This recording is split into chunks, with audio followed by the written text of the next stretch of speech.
The United Democratic Movement says it is disappointed at President Cyril Ramaphosa's recent State of the Nation address. The movement says the Sona amounted to nothing more than a disappointing display of disconnected rhetoric and failed promises. Yongama Zigebe is the Secretary General of the United Democratic Movement and joins me in studio. Yongama, appreciate your time. Thanks so much for coming onto the show. Thank you very much, Hugo, and to the viewers at home.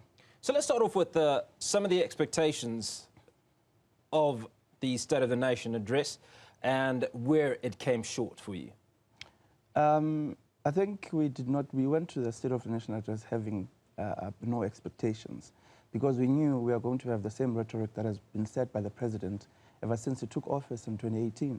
It's been 6 years now, he's been rehashing the same song every year, making promises, such as load shedding, that is going to end. And you'll remember that he has made that promise while he was the Deputy President of the country. And he had a short space of time at that time saying that in 3 months, 6 months, or even a year, we are going to, load shedding is going to be something of the past. And we are still hearing that song while he's still president. And so why would you expect anything? You'd remember that also we welcomed President Ramaphosa when he took over from President Zuma. And all political parties, even the nation at large, were behind him. But he has continuously disappointed the country, having no show, no results. In fact, his legacy is pala-pala. Now, one of the issues that's come out of State of the Nation address is obviously the issue of load shedding, where the President said that him and his team were on top of things, and literally no later than 48 hours, we were up to stage 6 load shedding. We've had that. It's not, when we were seated there at the gallery and we were laughing at each and everything that you were saying, because we knew it was not going to happen. In fact, South Africans are being taken for a ride because he mentioned something like South Africans are hopeful and resilient. Just because we have hope and we are a resilient nation doesn't mean that you must come and stand on a podium in Parliament and lie with a straight face to the nation and tell us that load shedding will be the thing of the past, and then the next thing, within hours, we're on stage 6. The minister right now reiterated what President said, that they are still working on it. How far are they in working on it? When exactly are they going to make sure that load shedding is a thing of the past? Their Secretary General, Fikile Mbalula, in December said that from Christmas Day we would celebrate not having load shedding in the country. Where are we today? Do you believe that President Cyril Ramaphosa and his government fully believe the things that we heard in the State of the Nation address? No, I think at this point in time they believe, and it has become part of their DNA. So it's for them, they believe the dreams that they are saying. In fact, the entire State of the Nation address was just a dream of the ANC government, what they would like to see the country be, but not actually what the country is today. So when you lie so much until you believe your own lies, then it becomes reality to you. Now, in your statement, you've talked about the lack of basic services, or largely inadequate services. I mean, we talk about insufficient housing, the stuff that we've witnessed in Johannesburg's central business district, largely due to people not being housed as ordinarily they should. You've raised issues in places like Alexandra, Gaelicha, and many others. Where has the government failed these people, or the citizens of South Africa, in this regard? I think we have been saying that for a long time, that South Africa has good policies on paper, but we do not understand what is the void between implementation and policy development. There seems to be that disconnect, whereby we have plans, good plans to give the people of Alexandra 1 million houses, just because we're campaigning. And you find it in a policy that this is something that will be implemented. But when you get to implementation, that's where the problem is. We put money into a system, and then it gets lost somewhere. And I think where we have failed, where the government has failed the country is on the issue of corruption. If we clamp on corruption, all these other atrocities that our people are facing on a daily basis, at least 80% of them would be a thing of the past. Because lack of service delivery is because of that same funds that's supposed to go to service delivery, it goes to someone else's pocket.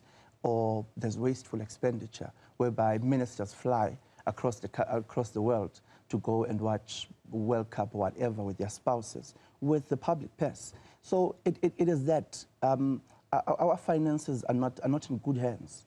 And we have people who do not have a vision, who, in fact, they do not care if South Africa now goes into the slums. So that's a problem we're having. The Dintswala that President Ramaphosa was talking about, it's a fictitious, character. The Dintswalas that we know, they lack basic services. They lack water.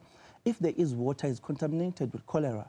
There are no bridges in the Eastern Cape. We've seen videos of children who are going to school, crossing a river, and on top of that, there are rains that are raining. So the safety and the health of these kids is at stake.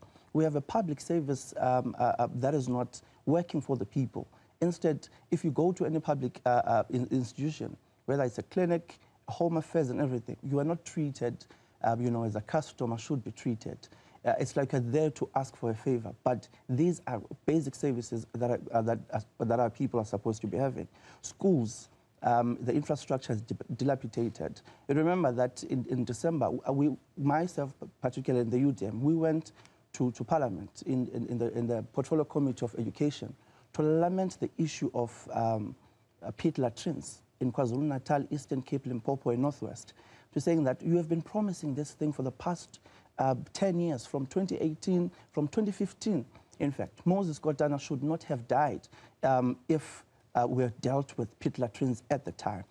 Other kids that have died recently in the Eastern Cape and so on, because these things, the money that is supposed to be used to improve the school's infrastructure, it's either it goes back to National Treasury or it goes into someone else's pocket. So there is a bigger problem and an issue when it comes to finances and money in South Africa, whereby people, when they see those zeros, they think that they're in their own bank accounts and not for the purpose that they should be serving. So you raised that Dintswala analogy, and you also talk about a massive disconnect between the reality and the picture that was painted by the president in using that illustration. Do you feel that he's shot himself in the foot in using this example? Yes, that's what we feel, because a lot of 30-year-olds today are not living the life that was painted. Yes, houses were built, but look at the quality of the RDP houses that were built. Dintswala right now lives in a cracked house, which when it's raining, it rains. When there's gale force winds, they're afraid of living in that. She lives in a house with, if she's in the Eastern Cape, whereby the quality of the electricity there, when there's wind, it goes. On top of that, there's load shedding, stage 6, which goes on for 4 hours. Then, when it comes back, there's wind, there's no electricity. She lives with the 350 rands that the president was talking about, starting an ice cream business. And where is that business today? It had failed because what happens, the ice cream is wobbly, and no one buys an ice cream that is wobbly. So that business is gone. So he painted a picture, a fictitious picture that does not, which is not real in our country today. And most of our young people, the ones that we want them to vote, and we're supposed to be getting because they're a huge population, they cannot see what he was talking about. Therefore, it is interesting to see how they're going to do in these elections, especially with a population of young people that is going to vote this time around. So let's talk about the UDM and this particular election. It is I think over the last few years, the UDM has seemed to have lost some traction. When we take a look at what's transpired in South Africa over the last few years, there is continued talk that the ANC is falling way below 50% come this election. Does this offer the opportunity for the UDM to reassert itself? And what is the message that you are taking to the voters this May, or whenever it is that the election is confirmed for? I think it does, provide us with an opportunity to grow our numbers, especially when it comes to representation, legislatures, parliament, and otherwise.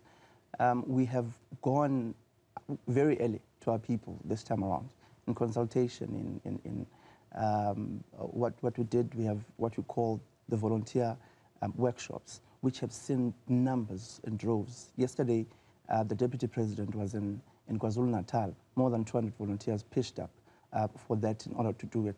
I was in Limpopo in Northwest and here in Gauteng a couple of months ago for the same purpose. So we have worked the ground, and the message that we're taking to people to saying that we're not here to promise you anything, but we need you to tell us what to do as a UDM government. And they have been telling us what to do. And then we make a commitment to saying that if we do not do what you want us to do in 5 years, then you have to chuck us out. We need to change the status quo. We need to change the quagmire that you are in South Africa right now. And what we've seen is that there's hunger for change, and our people require that. And we tell them that there's only one way that right now we can hold the current government to account, is through a vote. They must realize that they're the ones who are hiring and they're the ones who are firing. And the way to do that, it is through a vote. You fire through a vote, you hire through a vote.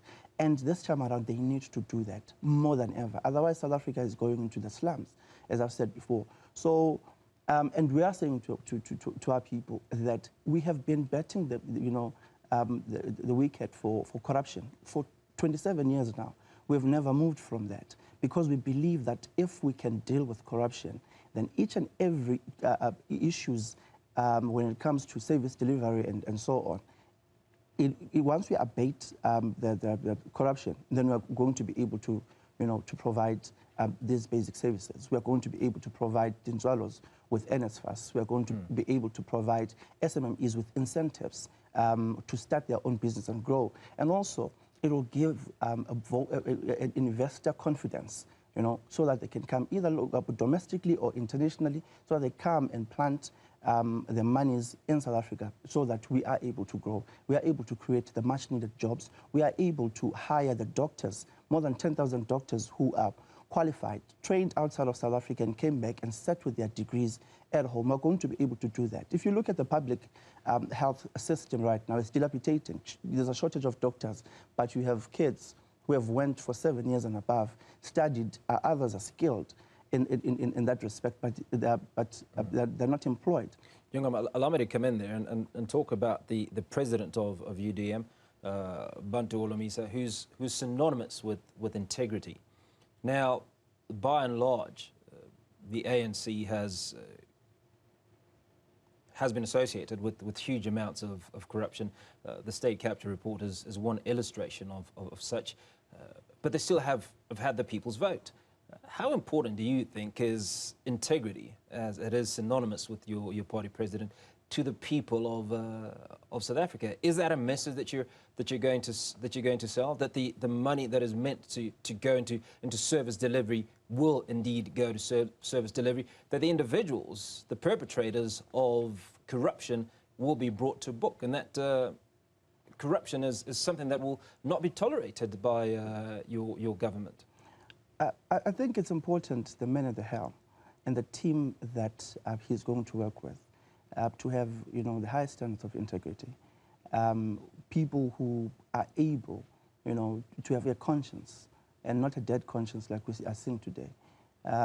Because at the end of the day, if you're going to steal 1 cent from the public purse, that means there's a 1 cent which is going to run short when you're going to service delivery. So that's a message that we're sending, saying that he has been there. He does not even have an inch, of reports or scandals or implicated in any of this corruption. That's the kind of man that you're looking for, who will put the people first and not his own interest first. South Africa must come first in everything that we do. And that is what the UDM's message is all about, saying that we are putting you first. We need to the change that we require ourselves individually as members of the party, it is the same change in the vision that we have for the country, to saying that we need to build proper houses. We need to provide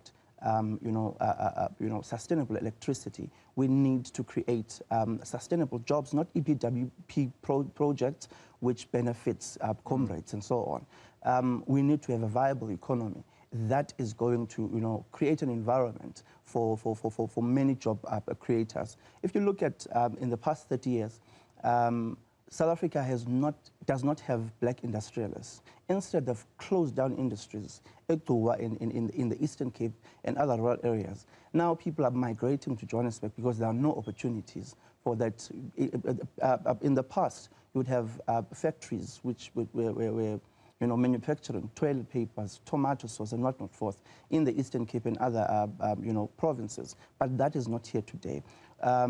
We're talking about training colleges, teacher training colleges, agricultural training colleges, and so on. That is not there today. We are going to bring that back because we need, our young people, our people working. We need our people creating and being innovative. Innovation is a big part of our message, because if as a country we are not having any innovations, then where are we going? So that message that you're putting out there obviously cannot be UDM independent of other political parties. According to polls, the ANC is going to fall way short of 50%. So we're looking at a lot of coalition politics. Indeed. Which of the existing political parties are you aligned to, or are you speaking to, or are you likely to get into bed with? Right now, the UDM is focused on electioneering and campaigning. And we have made it clear that the talks of coalitions, how we are going to government, just immediately after the final results are announced, then we are going to get into that table. But our president has been very instrumental in bringing, opposition parties in parliament. At once, there was a forum for opposition parties. If you looked with the trajectory when President Zuma was there and the vote of no confidences, he was the one who was leading that charge to bring all these other political parties into the same space. It is not going to be difficult for us to bring them again into the same space. He's organizing a meeting right now with all other political parties when it comes to, because there are statements that are being made by MK saying that we know what the ANC has been doing during elections, meaning that there has been some rigging of elections, however sophisticated it may be. But now he's organizing that meeting with these other opposition parties to say, how do we then deal with this issue? So a government of the UDM, or if we go into a coalition government, it will be a government that will prioritize our people, and those are the parties that we are going to go with. The ones who are going, we put aside party politics, but we focus on nation building. Those are the parties we are going to go with. If it's all about rhetoric and being popular and everything, that is not our style. So you're not a part of the Moonshot Pact? No. We rejected that the moment it was announced. We did not even take 24 hours to think about it, because we knew it is not going to go anywhere anytime soon. Instead, now they came back from the moon and their multi-party charter. You would see that even in that collective, there are differences already. So how then are you going to go into government while you have little things, The DA wants 2% threshold in parliament, but you are in a collective of parties which have 1%, and others not even a percentage yet, because they're still new in coming into elections and so on. So you want to close others out, and you declare other political parties such as the EFF is your enemy number one. It cannot. EFF represent a constituency, and if you want to govern, you cannot put EFF aside, because they represent a constituency, and a large constituency of our society for that matter. So everybody must come. We must put our egos down and then focus on nation building.